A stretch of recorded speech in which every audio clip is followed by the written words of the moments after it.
1077 The Bone, Bimbo Jimbo, Baby Huey, and Chasta. And we have in our midst, live in our face, in studio, we have a world champion wrestler, a best-selling author. He's got the king of the podcast world going on. He's the Ayatollah of rock and rolla with Fozzy. Chris Jericho, welcome. Jeez, man. Calm down. I always love off the top of my head, baby. I always love coming here with Bimbo, Jimbo, and Baby Huey. It sounds like a gay porn website. Oh my God. I was just talking with one of our producers here that he was calling somebody Senor Wang, and I was like, yeah, it sounds like a pretty good porn website, Senor Wang's. What? Bring him into our crew. What are you talking about? Perfect. Always a pleasure. It's funny because I just changed my phone recently, so I was getting some texts with the man over here. I don't know if you're allowed to say what your real name is. Yeah, but Danny, baby. So yeah, because it's Danny. What? It's Danny. I'm like, who's Danny? And it's like the super friendly text. Who's Danny? I'm like, oh, that's Baby Huey.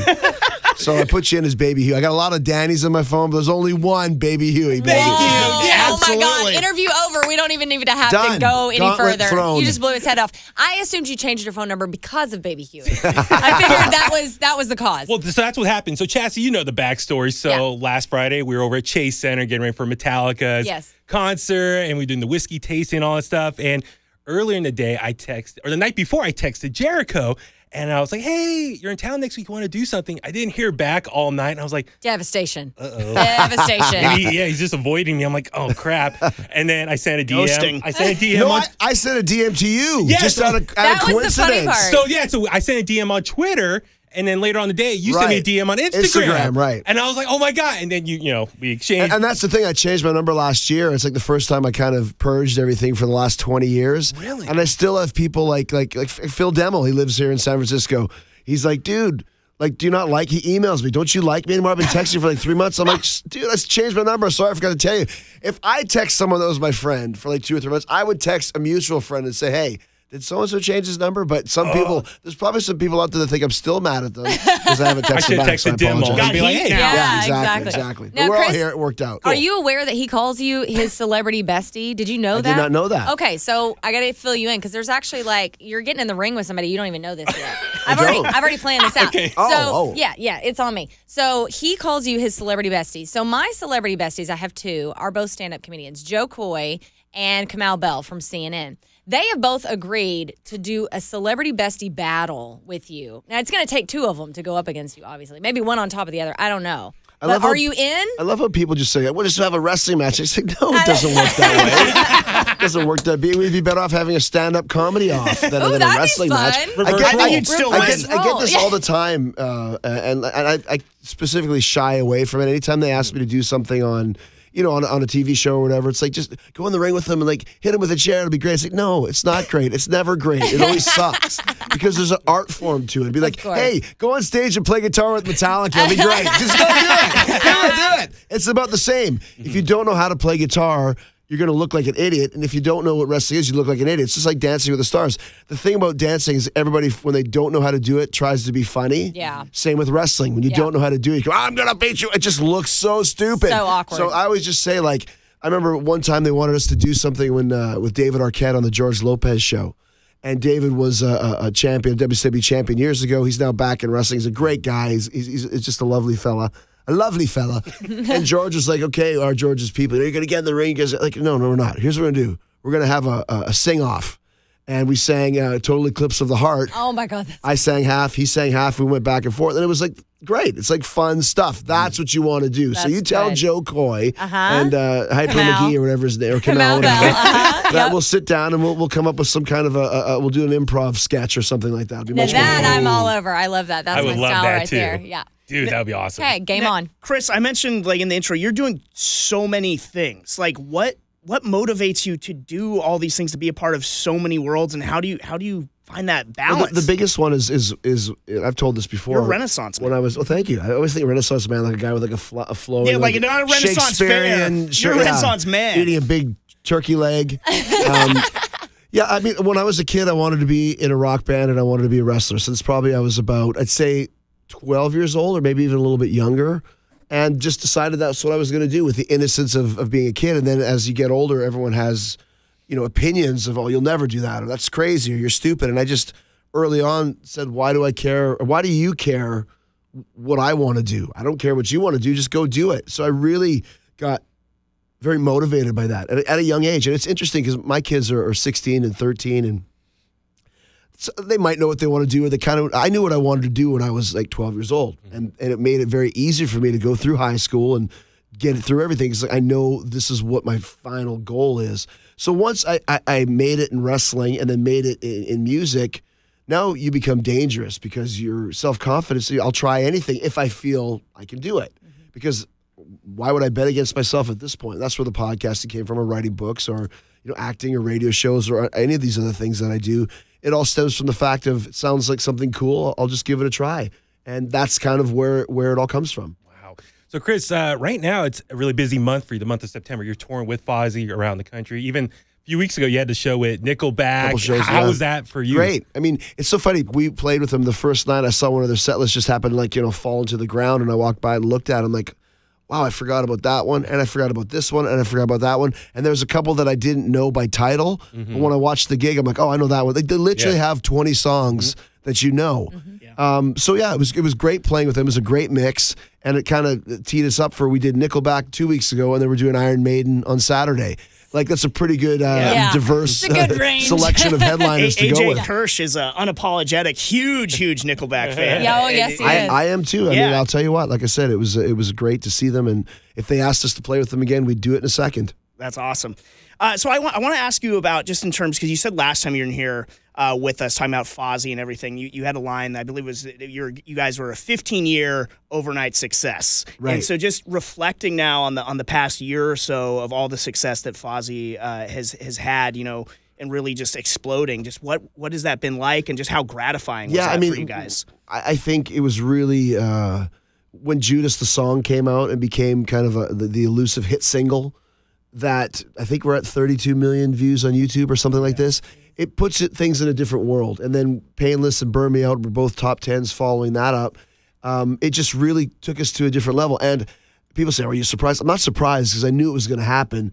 It just was the right place at the right time for the right band with the right group of songs.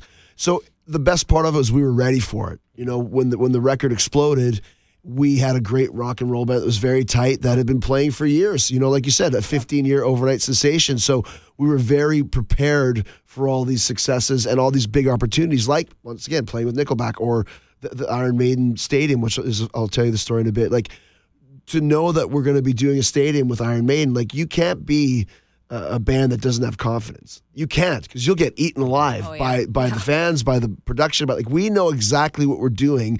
So when we go on stage with a band like that, or Nickelback, we set up our stuff and take it off so fast. They're like, what happened? We have a crew that's completely knowledgeable, and they're like ninjas, and the band are like ninjas, and that comes from experience. We're not just a bunch of 22-year-old kids like, we got a hit song on the radio, let's go play some rock and roll and smash some TVs and throw some bubbly against the wall. Like, that doesn't get you very far. When you have Fozzy with some experienced vets who are now getting to this next level, and with nowhere to run, our new song that just came out, it's already a hit in 5 days. So that's from, I don't know what the old adage is, I'm not freaking Confucius, but success is luck plus preparation, or some BS like that. Insert John Wooden quote. Yeah. Jeez, man. What is the quote, Bimbo Jimbo? Was it success is when luck meets prepreparation, or something like that? You're no Bimbo. He pulled it out of his butt there. Good job. So point being, when you have that experience and that respect, it's like touring with the guys from Steel Panther. They're great guys.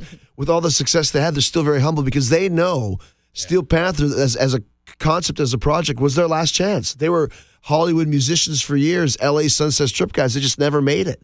And their last ditch effort was like, let's just go have some fun. We'll never make it. Who cares? Suddenly they make it huge. They're very humble and respectful because of it, because they don't take it for granted. And we have the same attitude. With Fozzy and all that success, and I mean, obviously in the wrestling world, you achieved this just otherworldly, second to none success. Now with Judas and everything like that, do you feel almost that you're on another level where you can take more risks sort of in your wrestling career? It's like, hey, I'm sort of feeling this creatively, and I'm just going to do it? Well, I mean, I think something that, because I've been still doing some cool stuff in wrestling, I haven't been full-time in the business since 2010. But you've been... Yeah, I just pick and choose my spots. Number one on the marquee. But you pick the right spots. So then that's basically still what I'm doing, because Fozzy was the priority. I knew we could make it and get to the next step and continue to grow And I think the potential we have is still endless.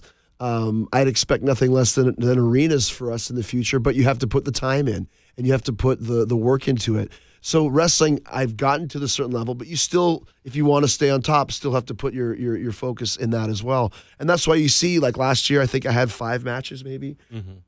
This year, now that AEW is about to start in October, I've had 2 matches this year. The most that I'll have at any given year is 15 or 20, whatever. It's not a lot, but it's still, if you're picking your spots, it's enough to still make a big difference as we still continue to build the Fozzy machine as well. So let's just look at Fozzy right now. You just mentioned the new single, Nowhere to Run. Music video just came out. Can you just tell us a little bit where that video was shot? It was very cool with like all the TVs behind you. We got kind of picked up by Sony last year. Congrats on that. Thank you. And like we've never had the major label machine behind us. We've very much do it yourself. And all the great labels we've been on in the past, we're very focused on doing it our way. Yeah. With Sony and then starting to work with the producer that we're working with, Johnny Andrews, is kind of you give up a little bit of the control. And Sony said, we want a new song out in time for the tour, which we put together a whole tour around the Maiden show. Okay. Because you don't just do a fly date for an Iron Maiden stadium show, right? Yeah. You need to be, so we had a couple weeks beforehand, then a couple weeks afterwards to get back to Atlanta where we're based. And they said, we want a single out for the tour. And that's how they do it now. It's not so much worried about the album. Like, when's the album coming out? I don't know. We have no other songs done. They're being written, but Nowhere to Run, they wanted it, they put it out, they're going to put a push behind it, and of course, they wanted to do a lyric video, and I said, lyric videos don't work, we got to do a video.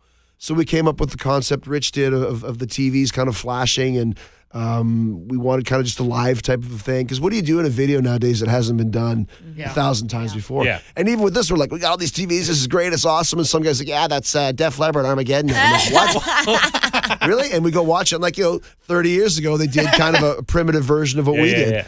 But that's okay. I mean, it's the Judas video is based on a Guns N' Roses video, Garden of Eden. Mm-hmm. You just update it, and there's only 5 original ideas in music anyways. You just continue to make them better and kind of update them. So, yeah, we put the video out, and it came out less than a week. It's doing about 50,000 views a day, and all that stuff they take into account. How many streams have you had? How many views do you have of your video? All that matters when you're trying to get ads on rock radio, which are very hard to get, the elusive ads. So they look at all of these different aspects of what kind of streams and views you're getting, and that will influence them. So when your video is getting watched, it helps. And the good news is there's no clowns in it. I know, thank God, not this one. And I appreciate you for that. I really do. Yeah, I look at you as, you are just to every piece of your body, to the core of who you are. You're a performer. Yeah. And you have multiple different aspects of your career that have got to be really tough. Let's talk about the difference about performing in the wrestling world and then performing in the rock and roll world, being a frontman versus what you do in the wrestling world. Do you approach them differently? I think there's probably more similarities than differences because it's all based around connecting with the audience. Mm-hmm. If you can connect with an audience in front of a live crowd, you'll always have a fan base. Mm-hmm. Because if people are excited about what you do, and are intrigued by what you do and maybe living vicariously by what you do, they'll follow you, whether that's music or wrestling or stand-up comedy or, whether you're a stage actor or whatever it may be. So I think when I first started wrestling, I wanted to be the ultimate rock and roll frontman in a wrestling ring because I didn't think they had that. I want like a David Lee Roth or Paul Stanley or Jagger or whatever, Bruce Dickinson. And then once we started Fozzy, I wanted to take the same elements that I was using for the Y2J character, which was basically kind of a party host and a rock star type guy. Mm-hmm. Take those elements that I stole from music, put it in wrestling, and take them back into music again. So you approach them a little bit differently in that they're 2 different roles. Right. If I'm an actor, I'm playing Captain Jack Sparrow in one, and I'm playing, whatever the detective's name was in Murder on the Orient Express in the other one, Hercule Poirot or whatever the hell it was. There's 2 separate characters that you play, but elements are the same because wrestling and music, especially rock and roll, have very loyal and fanatical fans. Yeah. And it's a very high energy, intense form of entertainment. So you feed off that. A great gig to me and a great match to me is not, if you botched something or if you sang some wrong notes or if you had some technical difficulties. I don't care about that. What was the crowd doing at the end of the show? Did they enjoy the performance? Were they cheering at the end? Were they booing at the end in the right way if you're wrestling? if you get that sort of reaction, that's always the best matches and best shows for me. That connection, I love that. I want to keep it on the wrestling track here for a minute. You mentioned AEW and just sort of how many dates you expect to work with them. What has the experience been like so far? I mean, this is a new frontier even for you, Chris Jericho, who's done everything in the wrestling business. What has it been like for you so far founding? I think that's probably one of the reasons why I wanted to do it, because it is uncharted territory. It's never been done before by any company. There's never been a company that started with so much pomp and circumstance at the highest level like we have. And I think a lot of that has to do with when the whole thing started, the concept started, and when I showed up there and kind of signed on the dotted line, it became legit. So it's pretty exciting. We don't know what's going to happen. I know what would happen if I went back to WWE. It'd be fun. It'd be great. Have some fun times. But WWE is WWE. It's never going to go away. AEW, if we do things right, could be lasting for years and years and years and be a legitimate alternative to the system of WWE, which is completely opposite to the attitude and ideas that we have. It's super rad, and one thing I just have to follow up on is working in the NBA outside of the radio world, seeing wrestling ads on TNT in 2019 is super surreal, and sort of on that track. You were in WCW, maybe got to a certain level in WCW, thought you could get even higher, and now to be going back to TNT as the world champion. What is that? Is that sort of like I imagine sort of like Caesar coming down like back to like the promenade. I don't notice a lot of that stuff. Like, people were pointing out to me that it was TNT, and I was like, yeah, that's cool, right on. It's like, well, you were there 20 years ago. And I'm like, really? I don't think I could have told you that Nitro was on TNT. It just kind of, I thought it was on TBS. But so people are like, is it like coming home? I'm like, well, no. Like, I've been working for Vince for 20 years, but it is, I mean, there's a lot of poetic justice there, I guess. Totally. Somebody pointed out that when WCW went down, the very first undisputed champion was me, and now that the competitor is rising on TNT where WCW ended, and now the champion is me, and it's like kind of the symmetry is... Yeah, I think somebody said, a friend of mine was like, pretty soon they're going to have to change the history of wrestling to cool stuff that Jericho did. I'm sure you're okay with that. Yeah. But I mean, it's great. Like, to have that sort of longevity and that sort of influence, it's very cool. And like I said, I'm not a full-time wrestler because I think body type wise and, just I think it's smart to do a handful of matches a year and pick your spots and do it the right way.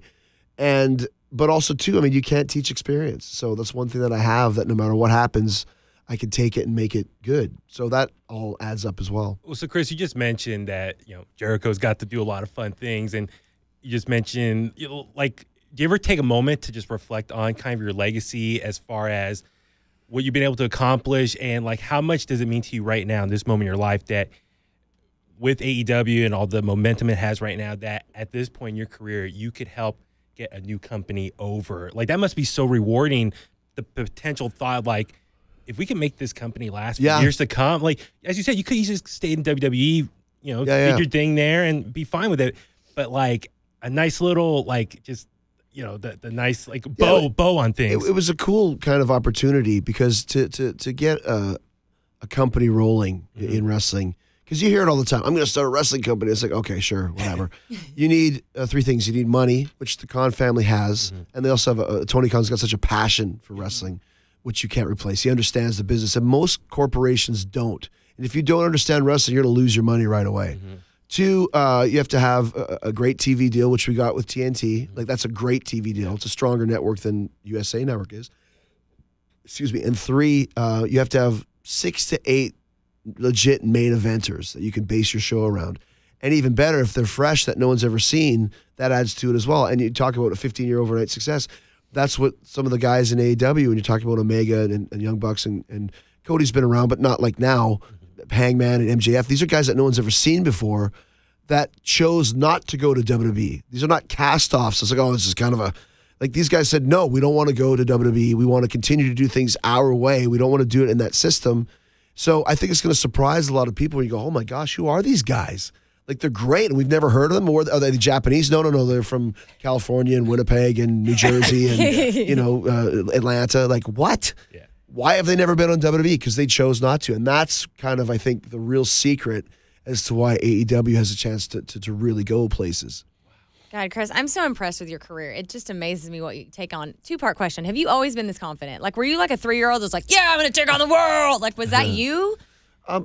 No, but like I said, like I just really loved rock and roll and I loved wrestling and I thought that'd be really cool to do those. I didn't have any like analyzing parts of my brain to go, well, Chris, that's not very easy to do, especially like in 1990. Well, this was in the 80s when I wanted to do it, but 1990 when I started, like how do you become a wrestler? How do you put together a band? Like what do you do? Right.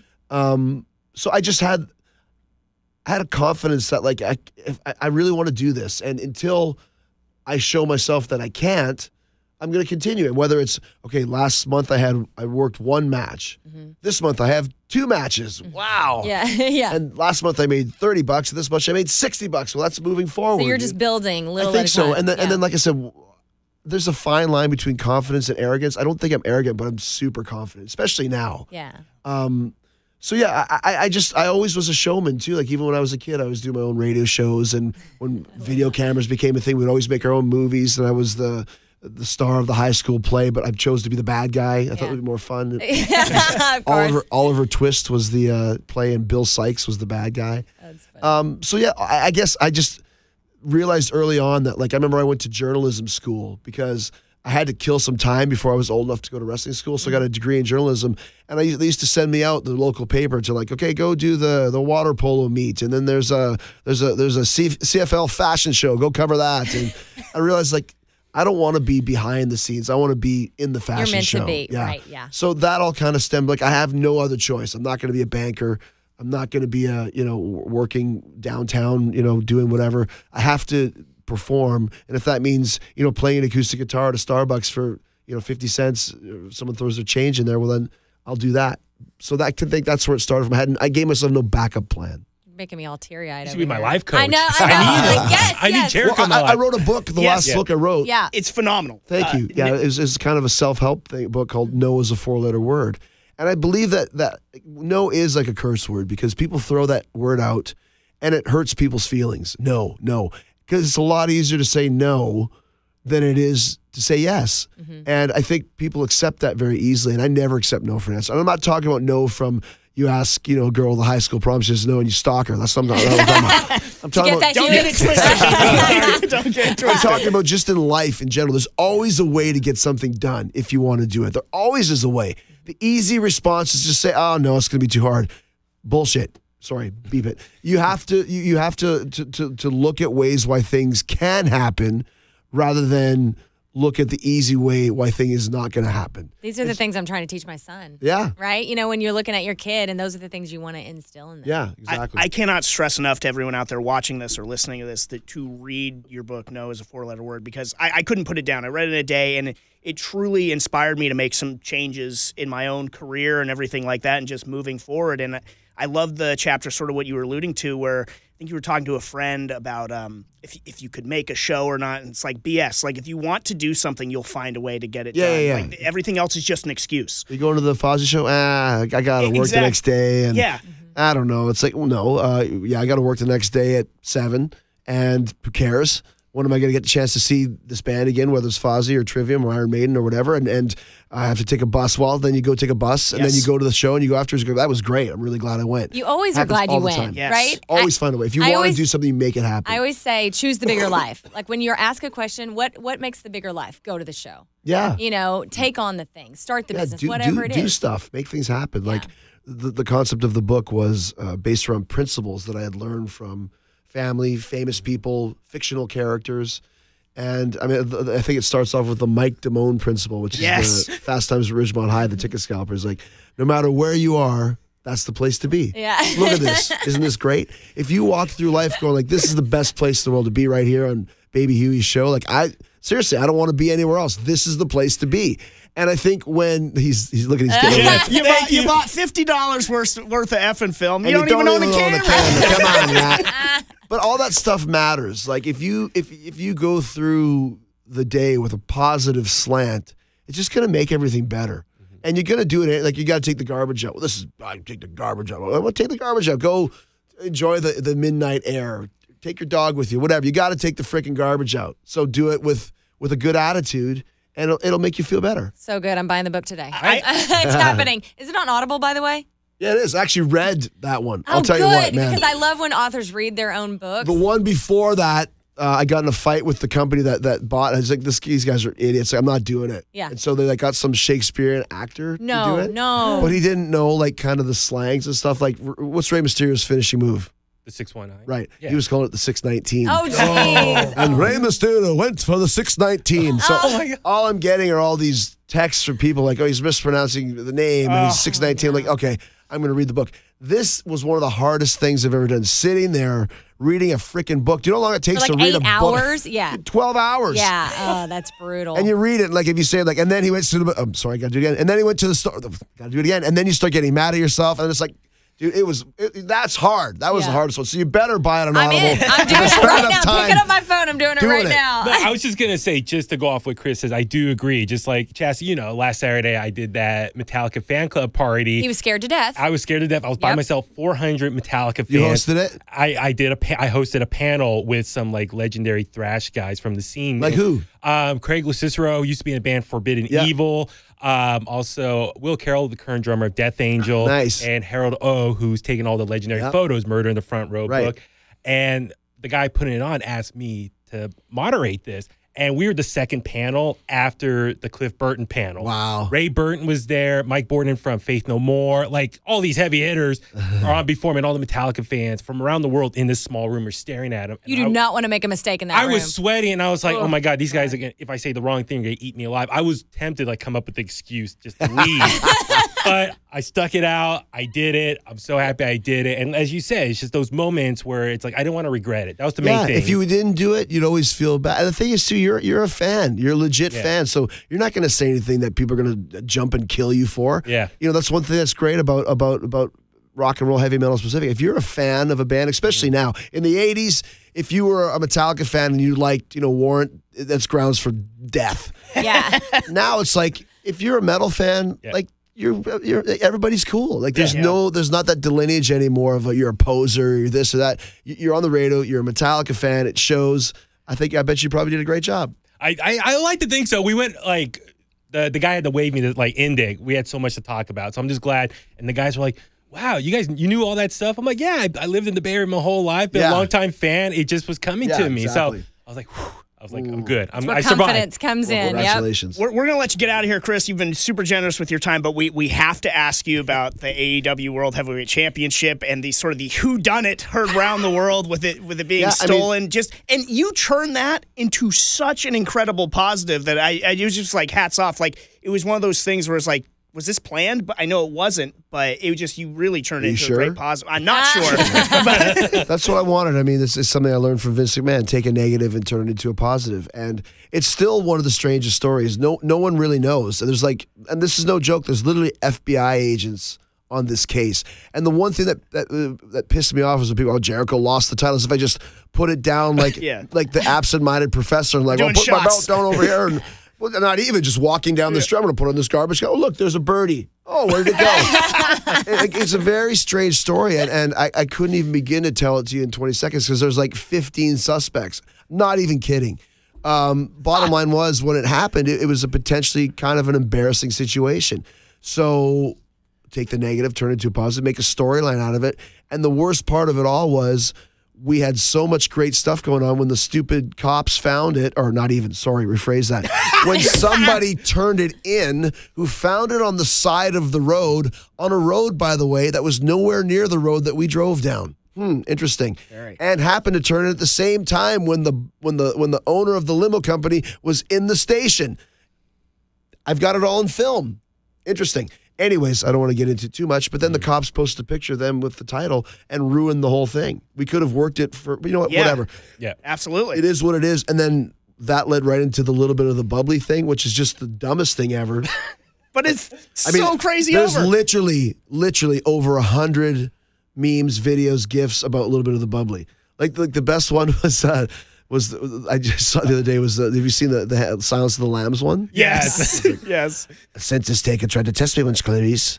I ate his liver with some fava beans and a fine little bit of the bubbly. Do you have a favorite one? Like that one was up there. Okay. The Jackson 5 one, blame it on the bubbly. Biscuit. I mean, the Limp Biscuit was great. I mean, the it's like a Def Leppard one as well, right? There's there's a Queen one. I want it all. I want it now. I want it all. And I want a little bit of the bubbly. It's so stupid. Like what I loved about it the most, though, and I talked about it on Talk is Jericho this week, is it made people get creative and get off of their phones, just staring into the abyss and getting onto their editing programs. I don't know how they did. I don't have an editing program like that, and just using their creativity to put all of these really cool things together. And there was just one after another. Another great was just the Gigolo. Bubbly. Like it made people get creative, and I like that. So and people are still sending them. At the peak, I was probably getting 30 or 40 an hour. Jeez. Now you get 2 or 3, but people are still doing it, and you got to take advantage of that when it's hot. So Hell yeah. we made a T-shirt and sold a bunch of units, and there you go. I could think of no better place to end this interview than with a little bit of the bubbly.